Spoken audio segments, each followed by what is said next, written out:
All of you. आज का जो वीडियो है वो मैं बताना ये चाह रहा हूँ कि जो कैटेगरी रैंक है और जो आपकी सीआरएल आई है दोनों में क्या अंतर है। कई सारे बच्चे कमेंट कर रहे थे कि भैया मेरी ये कैटेगरी रैंक है, क्या कैटेगरी रैंक के हिसाब से कॉलेज में मिल पाएगा?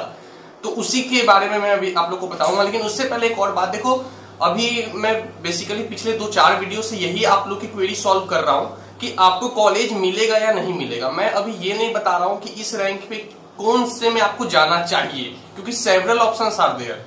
ठीक है, बस मैं ये अभी बता रहा हूं कि आपको मिल सकता है या नहीं मिल सकता है। आप लोग कमेंट करो, मैं जरूर रिप्लाई करूंगा, 110% रिप्लाई करूंगा कि आपको मिल सकता है या नहीं मिल सकता है। लेकिन उसके लिए आपको क्या क्या कमेंट करना है ये जान लो।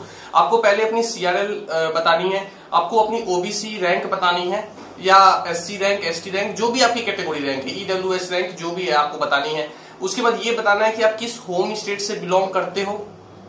ये तीनों चीजें आप लोग को मुझे बतानी है, उसके बाद मैं रिप्लाई कर पाऊंगा कि क्या आपको मिल सकता है या नहीं मिल सकता। होम स्टेट भी बहुत ज्यादा जरूरी है, क्योंकि एनआईटीज में 50% सीट होम स्टेट के बच्चों के लिए रिजर्व है, जिस स्टेट में वो एनआईटी है। ठीक है, अब आता हूं मैं मुद्दे की बात पर कि क्या है कैटेगरी रैंक। देखो कैटेगरी रैंक का ये मतलब होता है कि जैसे 27% ओबीसी को रिजर्वेशन है, 10% ईडब्ल्यूएस को रिजर्वेशन है, तो इनकी स्पेसिफिक उस कैटेगरी में क्या रैंक आई है और कॉलेज मिलने में इसका बहुत बड़ा योगदान रहता है, खासकर जो बच्चे कैटेगरी में आते हैं। क्योंकि कॉलेज जो है वो पहले आपको सीआरएल के बेसिस पे मिलेगा। मान लो आपने चॉइस फिलिंग में डाला आईआईटी बॉम्बे, ठीक है, आपकी ऑल इंडिया रैंक 1 है, तो आपको कैटेगरी रैंक की कोई जरूरत ही नहीं है, आपको ऐसे भी मिल जाएगा आईआईटी बॉम्बे में सीएसई। ठीक है ना।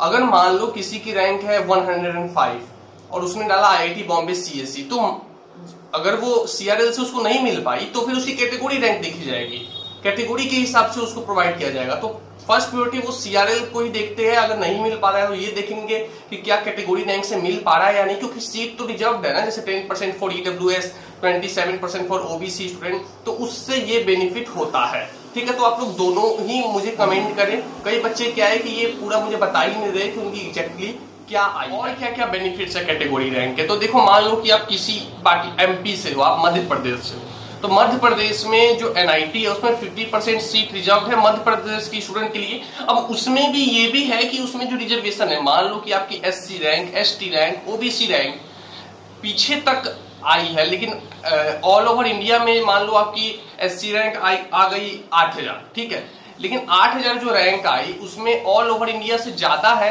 आपके आगे, लेकिन मध्य प्रदेश से बहुत कम एससी के बच्चे जो आपसे आगे हैं, तो आपको वहां सीट मिल जाएगी, क्योंकि उनका फिक्स क्राइटेरिया है कि इतने तो एससी आने ही चाहिए, इतने तो ओबीसी आने ही चाहिए टोटल सीट्स के।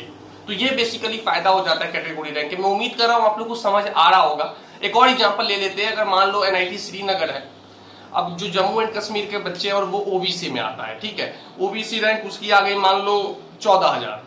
अब 14000 तो ऑल ओवर इंडिया में उसकी ओबीसी रैंक है। अब उसमें particular Jammu and Kashmir state के कितने बच्चे उसके आगे, अगर कम है तो उसको एनआईटी श्रीनगर में सीट मिल जाएगा। मतलब एक एजम्पशन मैंने माना है, ठीक है ना, क्योंकि फिक्स है कि इतने परसेंट 27% तो ओबीसी उनको लेने ही लेने। तो ये बेसिकली फायदा होता है कैटेगरी रैंक का। और पहले सीआरएल देखते हैं, उसके बाद वो लोग आपकी कैटेगरी रैंक देखते हैं, फिर आपको कॉलेज अलॉट करते हैं। उसके बाद एक रफ आइडिया जो मैं आप लोग को देना चाह रहा हूं वो ये है कि जनरल में अगर आप है, प्योरली जनरल में, तो 65,000 तक भी अगर रैंक है लास्टली, तो सीसैट के लास्ट राउंड तक कुछ आपको मिल सकता है। ठीक है, उसके बाद एसटी रैंक, एसटी में है तो 9000 ST rank category rank, SC में है तो 10,000, 12,000, एसटी में और थोड़ा पीछे कर लो 10-11,000। ओबीसी की बात की जाए तो लगभग 25,000 तक भी है, तो सीसैट के लास्ट राउंड तक कुछ मिल जाए। उसके बाद ईडब्ल्यूएस में अगर आप है तो जोसा के लास्ट राउंड तक 10,000 पे खत्म हो गई थी, और सीसैट की बात की जाए तो 13-14,000 तक भी मिल गई है बच्चों को जीएफटीआई बेसिकली। ठीक है, तो यही था। आपका जो भी डाउट है आप कमेंट करो, मैं रिप्लाई करूंगा कि हाँ आपको कॉलेज मिल सकता है या नहीं मिल सकता है। ठीक है, अपना स्टेट तो जरूर ही मेंशन कर देना। ठीक है, सो उम्मीद करता हूँ वीडियो पसंद आया होगा। अगर पसंद आया तो लाइक करिए। So thank you and all the best.